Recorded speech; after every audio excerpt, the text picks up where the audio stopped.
la fidélité. Le combat spirituel m'avait éprouvé au-delà de toute mesure. Chaque assaut, chaque cri, chaque oppression semblait vouloir me briser et m'entraîner vers le désespoir.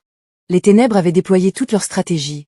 Chutes vertigineuses, labyrinthes sans issue, attaques violentes, pressions invisibles et tentatives répétées de destruction. Chaque instant devenait une épreuve de résistance, de courage et de foi. Et pourtant, je n'ai pas cédé.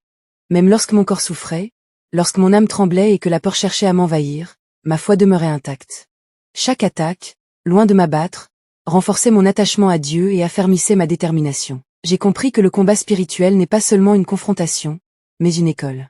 Une école où l'âme se purifie, où la foi se fortifie, et où le courage se façonne pour accomplir la volonté de Dieu. La nuit pouvait être longue, profonde et effrayante, mais elle portait en elle la promesse de l'aube. Dans le silence de l'épreuve, une certitude grandissait, la victoire était proche. Rien de ce que j'avais traversé n'était inutile. Chaque blessure, chaque peur, chaque combat préparait la manifestation de la puissance de Dieu dans ma vie. Puis, à travers des visions, je compris que cette victoire dépassait ma propre existence. Le Christ agit sans frontières. Il touche les cœurs en Afrique, en Europe, en Asie et en Amérique. Il n'est pas limité par les religions ni par les cultures. Car ce n'est pas une religion qui sauve, mais une relation vivante avec Jésus-Christ. Et c'est en lui seul que se trouve la véritable victoire.